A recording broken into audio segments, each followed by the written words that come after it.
Hello students, 7 star physics के next class में आपका स्वागत है।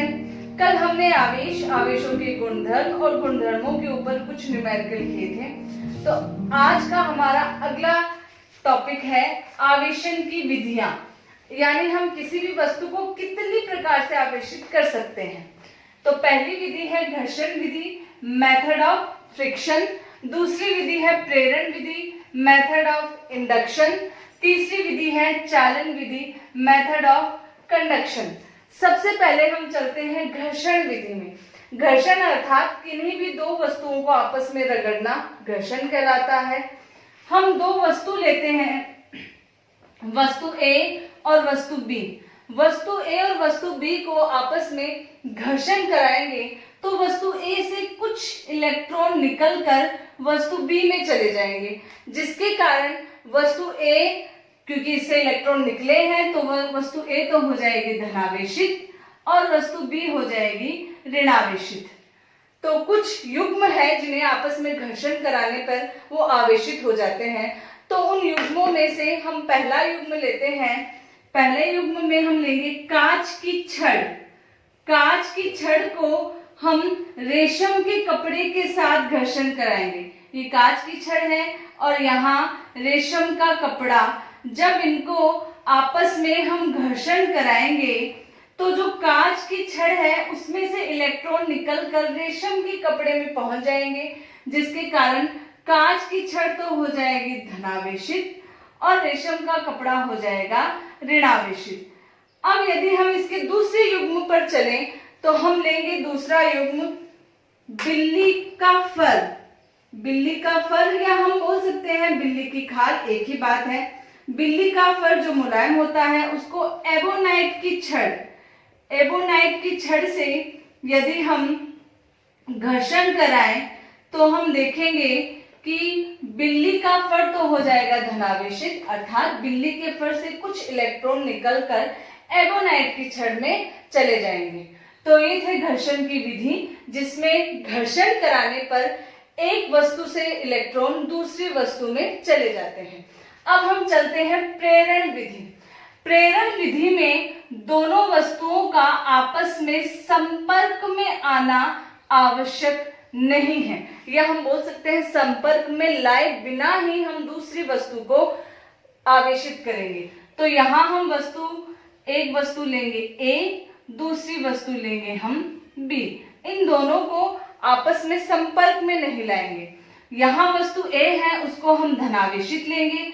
वस्तु A धनावेशित है, इसके कारण वस्तु B के कुछ इलेक्ट्रॉन इस धनावेश से आकर्षित होकर वस्तु B के धनावेश वाली सतह पर पहुंच जाएंगे। चूंकि यहाँ ऋणावेश आ गया तो यहाँ ऋणावेश की इधर ऋणावेश की कमी के कारण यहाँ धनावेश उपस्थित हो जाएंगे। अब हमें मान लो यदि हम अभी वस्तु A को हटा लेंगे तो धनावेश ऋणावेश एक दूसरे को वापस उदासीन कर देंगे, परंतु हमें तो आवेशित करना है, तो हमें आवेशित किसी एक ही आवेश से करना है। तो चलिए हम यहाँ धनावेश को भूसंपर्कित कर देते हैं। भूसंपर्कित का मतलब है जो भी एक्स्ट्रा चार्ज हमारे पास है उसको भूसंपर्कित यानी पृथ्वी में छोड़ देना। दोनों ही कारण हो सकते हैं, यहाँ से पृथ्वी से इलेक्ट्रॉन हम ले भी सकते हैं आवेश और पृथ्वी को आवेश दे भी सकते हैं। यहाँ से जो पृथ्वी में इलेक्ट्रॉन है वो इन धनावेश पर पहुंचकर इनको उदासीन कर देंगे। हम जानते हैं कि विभव जो भूसंपर्कित या पृथ्वी का विभव होता है वो शून्य होता है। अब यहाँ पर हमारे पास A वस्तु है और वस्तु B की इस तरफ हमारे को इलेक्ट्रॉन या ऋणावेश हम मान सकते हैं यहाँ उपस्थित है। अब यदि हम वस्तु A को हटा ले, वस्तु A को हटा लेने के बाद वस्तु B है उस पर ये ऋणावेश है, ये पूरे वस्तु में एक समान रूप से वितरित हो जाएंगे। तो ये था प्रेरण विधि, जिसमें वस्तु को संपर्क में लाए बिना हम उसे आवेशित करते हैं। तीसरी विधि है चालन विधि। चालन विधि में वस्तु का संपर्क में आना आवश्यक है।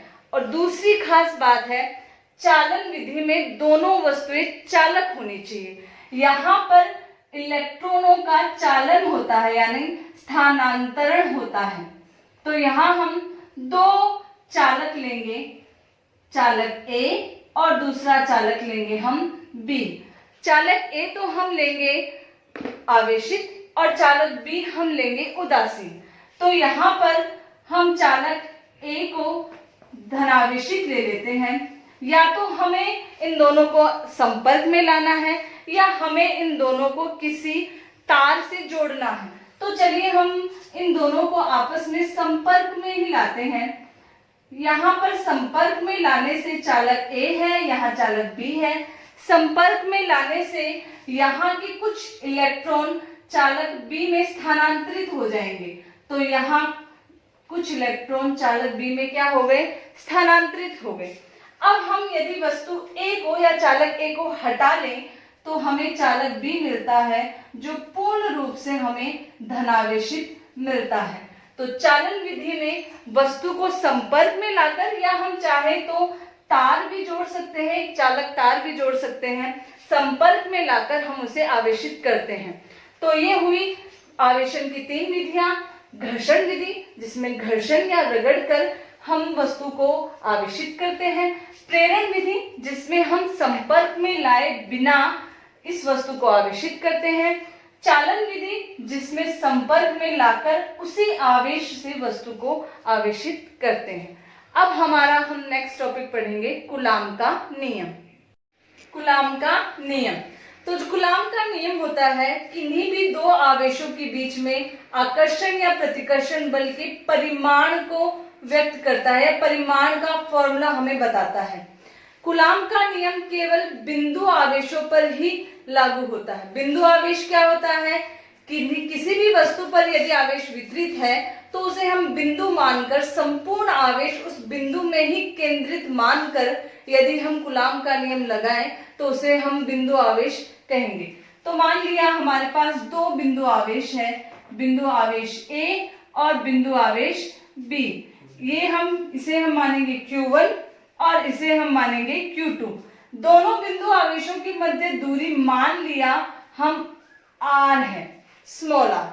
तो कूलाम का नियम बताता है कि जो दोनों बिंदु आवेश है, जो बल लगेगा दोनों बिंदु आवेशों Q1 और Q2 के गुणनफल, Q1 इंटू Q2 के गुणनफल के तो समानुपाती होगा। और इनके बीच की जो दूरी है, दूरी क्या है R, R के वर्ग के व्युत्क्रमानुपाती होगा, यानी Q1 Q2 बट्टा R स्क्वायर। और जब समानुपाती का साइन हटाते हैं तो क्या आता है, कांस्टेंट। उस कांस्टेंट को हम मानते हैं K। तो फॉर्मूला क्या हुआ, F is equal to K Q1 Q2 upon R square, जहां K एक नियतांक है। इस K को हम कहते हैं स्थिर वैद्युत नियतांक, क्योंकि ये विद्युत क्षेत्र से संबंधित है इसलिए हम इसे कहेंगे स्थिर वैद्युत नियतांक। और इसका मान होगा, संख्यात्मक मान तो हम इसका लेते हैं 9 गुणा 10 की घात 9 और इसका मान वैसे मान इसका 1/4 पाई एप्सिलॉन नॉट। ध्यान रखिए ये है एप्सिलॉन और ये है नॉट। और इसका मात्रक K का मात्रक देखिए हम यहां से ज्ञात कर सकते हैं। K का मात्रक यहां से F का मात्रक न्यूटन, R का मात्रक मीटर और R का स्क्वायर है, तो न्यूटन गुणा मीटर स्क्वायर। और Q1 और Q2 का मात्रक कूलाम, तो कूलाम का स्क्वायर। जहां ये एप्सिलॉन नॉट को हम बोलते हैं निर्वात की विद्युतशीलता, हम बोलेंगे निर्वात की विद्युतशीलता। ध्यान रखिए कि ये जो कूलाम का नियम अभी हमने लगाया है केवल निर्वात पर ही लागू होता है। निर्वात में रखे दो बिंदु आवेशों के मध्य लगने वाले बल F बराबर, हम यहाँ पर F का मान लिख सकते हैं 1/4 pi epsilon not Q1 Q2 upon R square. तो एप्सिलॉन नॉट क्या दर्शाता है, ये तो है निर्वात की विद्युतशीलता। ये हमें बताता है कि जो बल है वो निर्वात में लग रहा है। यदि ये बल निर्वात में न लगे और माध्यम में लगे तो यहाँ पर F बराबर 1/4 पाई एप्सिलॉन नॉट तो लगेगा ही लगेगा। साथ ही साथ यहाँ एक और भौतिक राशि आती है जिसे हम लिखते हैं एप्सिलॉन R। यहाँ आएगा Q1 Q2 अपॉन R²। देखिए हम स्थिति वही ले रहे हैं, दो बिंदु आवेश ले रहे हैं Q1 Q2 और उनकी बीच की दूरी हम ले रहे हैं R। तो यहाँ पर एक अलग विशेष चीज आती है एप्सिलॉन R। ये इसे हम लेते हैं माध्यम में दो आवेशों पर के बीच में लगने वाला बल। बल यदि दोनों आवेश सजातीय हैं तो प्रतिकर्षण होगा, दोनों आवेश विजातीय है तो आकर्षण होगा। यहाँ पर ये एप्सिलॉन नॉट, इसे हम बोलते हैं एप्सिलॉन नॉट, इसे हम बोलते हैं एप्सिलॉन R। एप्सिलॉन R को हम आपेक्षिक विद्युतशीलता भी कहते हैं, इसे हम कहते हैं आपेक्षिक विद्युतशीलता। और ये आपेक्षिक विद्युतशीलता के साथ ही साथ यहाँ एप्सिलॉन नॉट और एप्सिलॉन R के गुणनफल को हम बोलते हैं एप्सिलॉन, जहाँ एप्सिलॉन होता है माध्यम की विद्युतशीलता, इसे हम बोलते हैं माध्यम की विद्युतशीलता। तो देखिए यहाँ पर हमारे पास एक फॉर्मूला है epsilon is equal to epsilon not into epsilon R। बहुत ही इंपॉर्टेंट फॉर्मूला है, इसे नोट कर लीजिए। जहां एप्सिलॉन है माध्यम की विद्युतशीलता, एप्सिलॉन नॉट है निर्वात की विद्युतशीलता, एप्सिलॉन R है आपेक्षिक विद्युतशीलता। अब हम यहाँ ध्यान देंगे, ये निर्वात में बल और ये है माध्यम में बल, इन दोनों में कुछ संबंध है, हम वो संबंध निकालें। तो देखिए यहाँ पर तो सिर्फ एप्सिलॉन नोट है, यहाँ एप्सिलॉन नोट के साथ साथ है एप्सिलॉन R। तो हम लिख सकते हैं F अपॉन FM, इन दोनों का एक दूसरे में भाग देंगे तो सब कट जाएगा, एप्सिलॉन R ऊपर चला जाएगा। इसे हम लिख सकते हैं F upon FM is equal to epsilon R। ये भी इंपॉर्टेंट फॉर्मूला है, इसके ऊपर कुछ न्यूमेरिकल भी हैं जो हम अभी करेंगे। तो देखिए हमने अभी भी क्या पढ़ा है, कूलाम का नियम, बहुत ही इंपॉर्टेंट नियम है। एग्जाम में 1 या 2 नंबर का पूछ भी लेते हैं कूलाम का नियम, और इसके ऊपर कुछ बड़े क्वेश्चन भी आ सकते हैं। तो निर्वात में दो स्थिर आवेशों के बीच में लगने वाले बल के परिमाण को कूलाम का नियम बताता है। यहाँ पर दो नियतांक हैं, स्थिर वैद्युत नियतांक जिसका मान होता है 9 गुणा 10 की घात 9 या 1/4 पाई एप्सिलॉन नॉट, इसका मात्रक होगा न्यूटन गुणा metre square upon coulomb square. यहाँ पर एप्सिलॉन है निर्वात की विद्युतशीलता। देखिए यहाँ पर हम एप्सिलॉन नोट का भी मात्रक ज्ञात कर सकते हैं।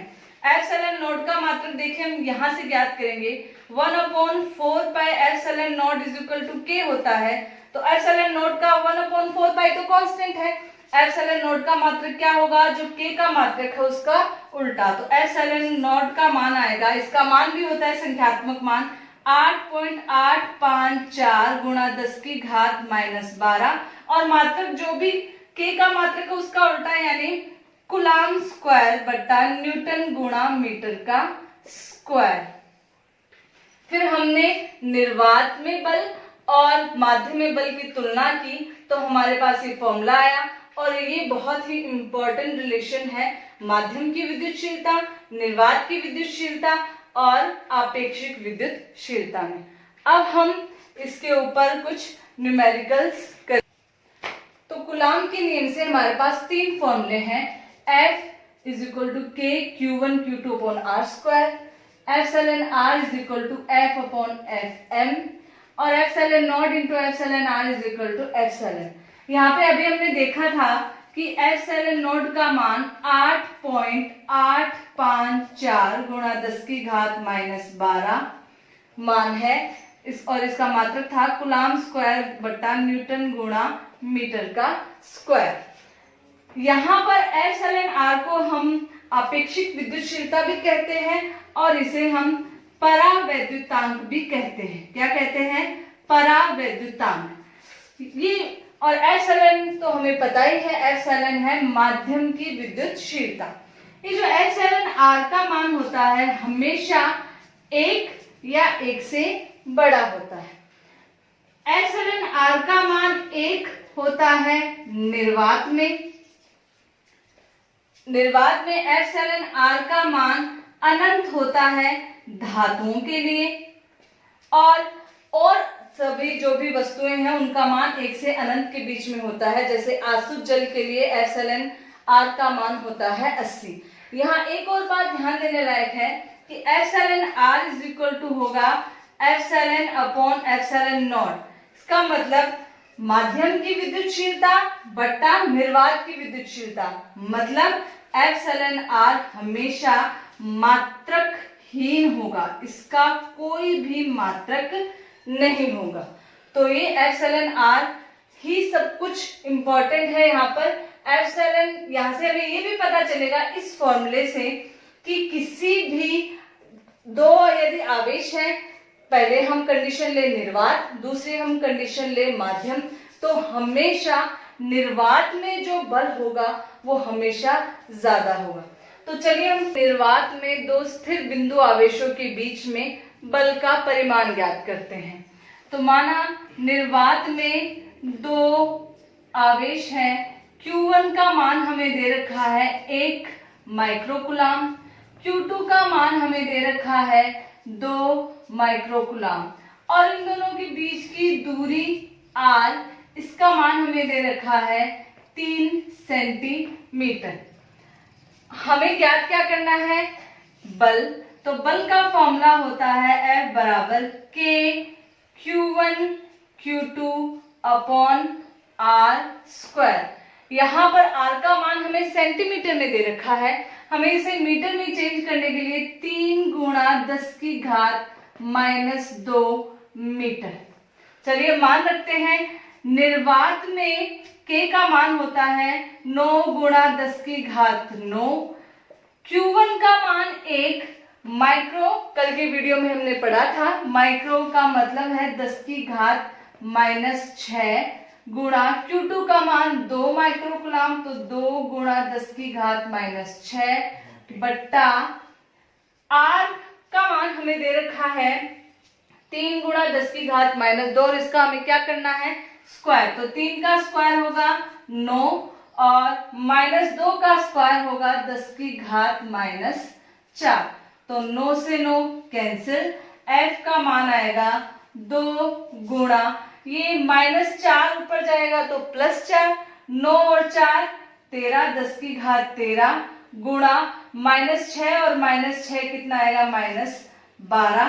तो F का मान आएगा 2 10 की घात 13 -12 यानी 10, यानी मैं इसको लिख सकती हूँ 20 न्यूटन।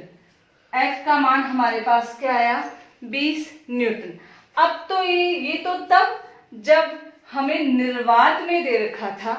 अब यदि हमें कह दे कि निर्वात में तो दो स्थिर बिंदु आवेशों के बीच में बल F का मान 20 न्यूटन है, और यदि हम इसे परावैद्युत माध्यम में जिसका परावैद्युतांक R का मान हमें माना 4 दे रखा हो, R का मान 4, एप्सिलॉन R का मान हमें 4 दे रखा है, मात्रकहीन है, और हमें पूछा है कि उस माध्यम में बल का मान ज्ञात कीजिए। हमारे पास फॉर्मूला है, ये रहा epsilon R is equal to F upon Fm। हमें एप्सिलॉन R का मान दे रखा है 4, F का मान निर्वात में हमने ज्ञात कर लिया है 20 न्यूटन। अब हमें माध्यम में बल का मान ज्ञात करना है, तो Fm का मान यहां से आएगा F अपॉन एप्सिलॉन R। तो Fm का मान आएगा, F का मान है 20 और एप्सिलॉन R का मान है 4, तो Fm का मान आएगा 20/4 यानी 5 न्यूटन। इन दोनों से हम ये देख सकते हैं F निर्वात में मान 20 न्यूटन और माध्यम में मान 5 न्यूटन। तो हमेशा यदि स्थितियां समान हो, आवेश के परिमाण और दूरी समान हो, तो निर्वात में जो मान होता है वो माध्यम की अपेक्षा हमेशा हमेशा ज्यादा होता है, या हम कह सकते हैं निर्वात में ही अधिकतम मान हमें बल का कूलाम के नियम से प्राप्त होता है। अब आगे हम पढ़ेंगे विद्युत क्षेत्र की तीव्रता। विद्युत क्षेत्र की तीव्रता, विद्युत क्षेत्र की तीव्रता समझने से पहले हम समझते हैं विद्युत क्षेत्र। जैसा कि हमने पिछले वीडियो में पढ़ा था, विद्युत क्षेत्र किसी भी आवेश के चारों तरफ का वह क्षेत्र जहां कोई अन्य आवेश अपनी प्रकृति के अनुसार आकर्षण या प्रतिकर्षण अनुभव करता है। तो यहाँ कोई मान लो कोई भी आवेश है, यहाँ पर कोई इसके चारों ओर का वह क्षेत्र जहां इसका अपना प्रभाव हो, या हम बोल सकते हैं जहां इसकी दादागिरी चलती हो, वो इसका एरिया, वो इसका क्षेत्र जहां इसका प्रभाव हो या अन्य आवेश अपनी प्रकृति के अनुसार आकर्षण या प्रतिकर्षण बल अनुभव करे, वो क्या कहलाता है? विद्युत क्षेत्र। अब मान लीजिए ये धनावेश है, अब हमें ज्ञात करना है कि यहाँ वो प्रभाव इसका कितना है, कम है, ज्यादा है, 2 × 10 की घात 5 है, 4 है, परिमाण में कितना है, यहाँ कितना है, यहाँ कितना है, यहाँ कितना है। अगर हमें इसका मान ज्ञात करना है तो वो इसका मान कितना होगा? तो इसका मान ज्ञात करने के लिए हम परिभाषित करते हैं विद्युत क्षेत्र की तीव्रता, जिसे हम E से व्यक्त करते हैं। तो इसका मान या इसका फॉर्मूला क्या होता है? एकांक धनात्मक परीक्षण आवेश पर लगने वाला विद्युत बल क्या होना चाहिए? एकांक होना चाहिए, धनावेश होना चाहिए, परीक्षण आवेश पर लगने वाला विद्युत बल क्या कहलाता है? विद्युत क्षेत्र की तीव्रता। तो हम इसी परिभाषा से इसका फॉर्मूला निकाल सकते हैं। E बराबर एकांक धनात्मक परीक्षण आवेश, मान लिया हमने उसको Q नोड से व्यक्त कर दिया, पर लगने वाला विद्युत बल यानी F। तो फॉर्मूला क्या बनेगा? E = F/Q नोड, जहां Q नोड को हम कहते हैं परीक्षण आवेश यानी टेस्ट चार्ज। इसकी कुछ खास बात है परीक्षण आवेश की। पहली, ये धनावेश होना चाहिए, पॉजिटिव ही होना चाहिए। दूसरा, ये परीक्षण आवेश अत्यल्प होना चाहिए यानी बहुत ही कम। तीसरा, ये जो परीक्षण आवेश है ये स्वयं विद्युत क्षेत्र महसूस करे, इतना अधिक ना हो कि ये स्वयं विद्युत क्षेत्र उत्पन्न करे। और चौथी इसकी खास बात, हम Q नॉट टेंड्स टू 0 भी लिख सकते हैं क्योंकि बहुत ही अल्प होता है। तो यहां से हमारे पास फॉर्मूला आया है E = F/Q नॉट। दूसरी खास बात है कि ये हमेशा E एक सदिश राशि होती है, बल भी एक सदिश राशि है। तो E की दिशा क्या होगी? जो बल की दिशा है। यहां से हमारे पास formula F = Q naught × E हमें प्राप्त हो गया। तो यहां से जो विद्युत बल की दिशा है वही विद्युत क्षेत्र की तीव्रता की दिशा है। अब हम दिशा कैसे ज्ञात करें? मान लिया यहां पर एक धनावेश है, यहां एक परीक्षण आवेश, हम हमेशा ही धनावेश लेते हैं। अगर ये दोनों ही धनावेश है तो इन दोनों के बीच में बल धनावेश धनावेश, तो बल कैसा होना चाहिए? प्रतिकर्षण, यानी इसको दूर धकेलना चाहिए। तो बल की दिशा किस प्रकार होगी? बाहर की ओर। ठीक है। अगर मैं ये आवेश ऋणावेश ले लूं और परीक्षण आवेश हमेशा धनावेशित होता ही है, अब इन दोनों के बीच में कौन सा बल लगेगा? आकर्षण बल, यानी एक दूसरे को आकर्षित करेंगे। तो बल की दिशा क्या होगी? एक दूसरे की, ये जो ऋणावेश है इस परीक्षण आवेश को अपनी ओर क्या करेगा? आकर्षित करेगा, और यहाँ ये जो धनावेश है इसको दूर धकेलेगा। तो हम यहाँ से देख सकते हैं कि ये बल की दिशा है, जो बल की दिशा होती है वही किसकी दिशा होती है? विद्युत क्षेत्र की तीव्रता की दिशा।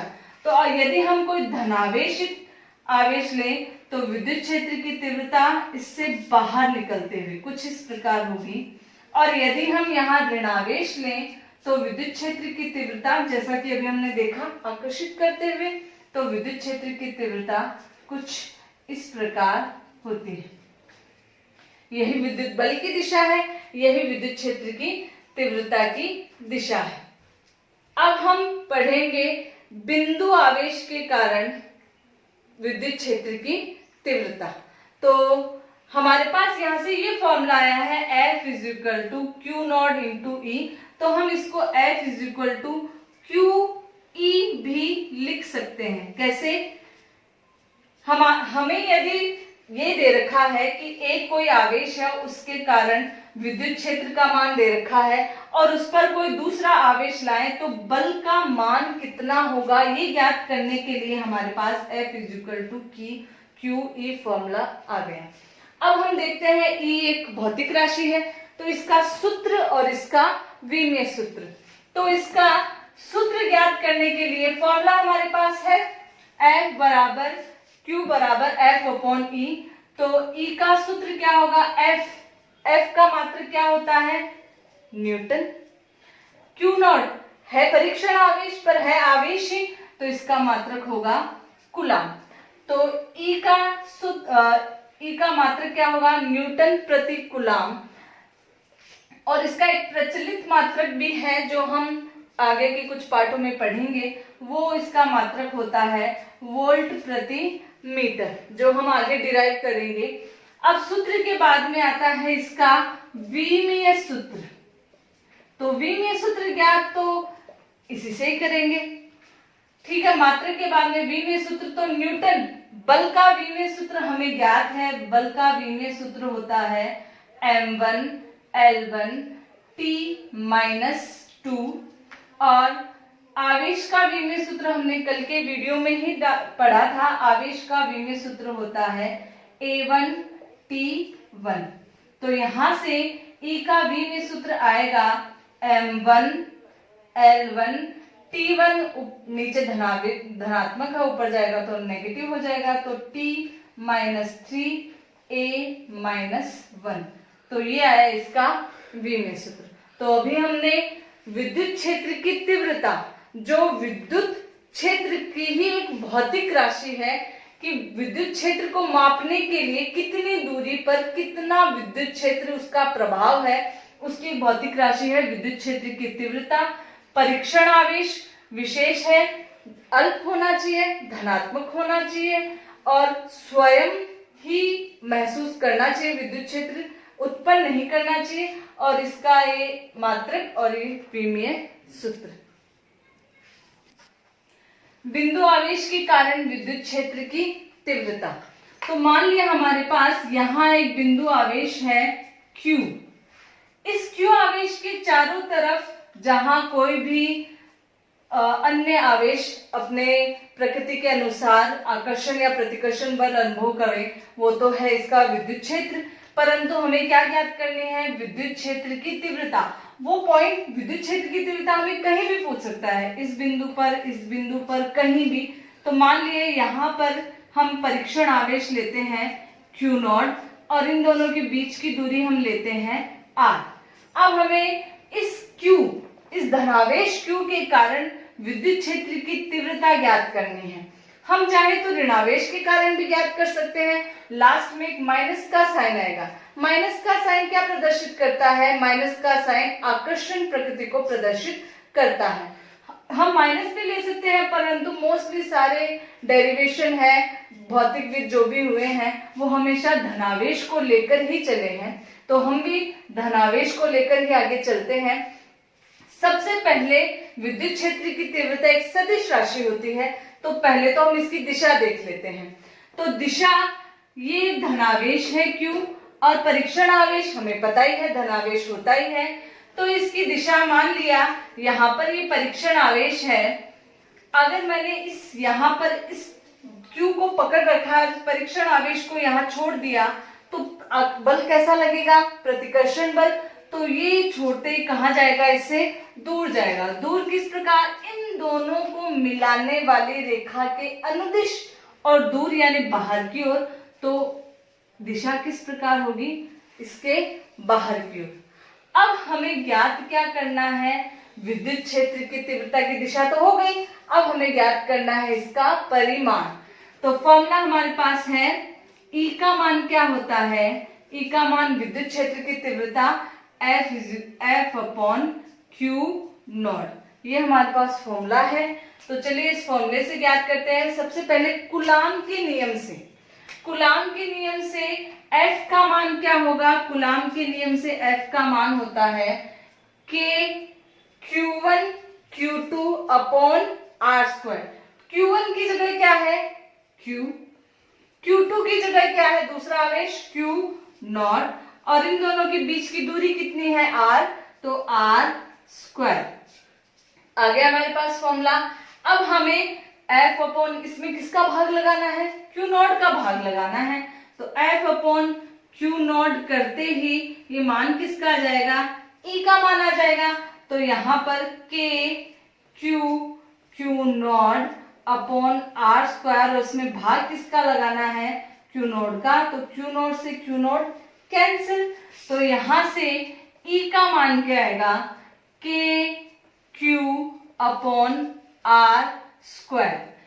ध्यान दीजिए K का मान निर्वात के लिए क्या होता है, E is equal to, K का मान क्या होता है 1 upon 4 pi epsilon not Q upon R square. ये हमारे पास बिंदु आवेश के कारण, ये बिंदु आवेश है, बिंदु आवेश के कारण R दूरी पर विद्युत क्षेत्र की तीव्रता का हमारे पास ये फॉर्मूला आया है। अब हम बात करते हैं, चूंकि विद्युत क्षेत्र की तीव्रता कौन सी राशि होती है, एक सदिश राशि होती है, तो हमें इसका क्या करना होगा, सदिश निरूपण। तो सदिश निरूपण करने के लिए यहां पर हमें इसके ऊपर E वेक्टर, ये तो एक अदिश राशि 1 upon 4 pi epsilon not, Q एक परिमाण है और R स्क्वायर दूरी का वर्ग। अब हम यहाँ देखते हैं कि इस राशि को हमें सदिश निरूपण करना है। तो चलिए यहाँ आते हैं, विद्युत क्षेत्र की तीव्रता की दिशा हमें पता है, ये इन दोनों के बीच की दूरी कितनी है R, तो इस दिशा के अनुदिश ही तो है ये बाहर की ओर, तो इन दोनों के बीच की दूरी कितनी है R। और हम अगर इसका सदिश निरूपण करने के लिए हमें सबसे पहले चाहिए एकांक सदिश, तो R की दिशा में एकांक सदिश हम क्या लेंगे, R कैप। तो R की दिशा में एकांक सदिश हमने क्या लिया, R कैप। तो बस करना क्या है, यहाँ E वेक्टर और यहाँ R की दिशा में एकांक सदिश हमें क्या करना है, R वेक्टर। तो ये हो गया इसका सदिश निरूपण। यहां तक ही खत्म नहीं होता, अब हमें क्या करना है, इसका ग्राफ से हमें दर्शाना भी है कि E और R के बीच में क्या संबंध है। अब E और R के बीच में ही क्यों, देखिए यहां हम E लेंगे 1 अपॉन 4 पाई एप्सिलॉन नॉट, एक संख्यात्मक मान है, Q मान भी एक नियत है, R स्क्वायर भी नियत, R स्क्वायर, R जो चर है, यहाँ ये Q नॉट है, ये यहाँ भी हो सकता है, यहाँ भी हो सकता है, बहुत दूर भी हो सकता है। तो यहाँ हम क्या लेंगे R, और x एक्स पर तो कोई चर राशि कौन सी है R, y एक्स पर ये हम लेंगे, किसके ऊपर प्रभाव देख रहे हैं हम, E के ऊपर। तो हम देख सकते हैं यहाँ से E समानुपाती, बाकी सारी चीजें तो कांस्टेंट है, E समानुपाती क्या होगा 1 अपॉन R स्क्वायर है, यानी E का मान R के व्युत्क्रमानुपाती है, R स्क्वायर के क्या है, व्युत्क्रमानुपाती है। तो व्युत्क्रमानुपाती का ग्राफ हम कुछ इस प्रकार खींचे। अब इसके बाद यदि हमें ऐसा दे दें कि हमें एक तरफ तो दे दे 1 अपॉन R स्क्वायर ही दे दे और दूसरी तरफ हमें E दे दे, तो अब हम ग्राफ किस प्रकार खींचेंगे। देखिए हम यहाँ पर E और अगर R में ग्राफ खींचा है तब तो E R स्क्वायर के व्युत्क्रमानुपाती है, पर E R स्क्वायर के बीच में न देकर 1 अपॉन R स्क्वायर दे दे तो E क्या है, E समानुपाती है 1 अपॉन R स्क्वायर के। तो समानुपाती है तो समानुपाती का ग्राफ क्या होगा, सीधा। तो ये हो गया E और 1 अपॉन R स्क्वायर के बीच में ग्राफ। तो आज हमने पढ़े विद्युत क्षेत्र की तीव्रता। अब यदि हमें ये पूछे कि विद्युत क्षेत्र की तीव्रता की दिशा हम बिंदु आवेश के कारण ज्ञात कर रहे हैं, तो बिंदु आवेश हम धनावेश लिख सकते हैं, बिंदु आवेश हम ऋणावेश लिख सकते हैं। तो धनावेश के कारण हमेशा याद रखना है विद्युत क्षेत्र की तीव्रता होती है त्रिज्यीय रूप से बाहर की ओर। ये देखिए, त्रिज्यीय रूप से बाहर की ओर। ऋणावेश के कारण विद्युत क्षेत्र की तीव्रता होती है त्रिज्यीय रूप से इसके अंदर की ओर। ठीक है, तो आज का वीडियो यहीं समाप्त होता है। यदि आपके कुछ सुझाव हैं तो हमें डिस्क्रिप्शन बॉक्स में दीजिए। धन्यवाद।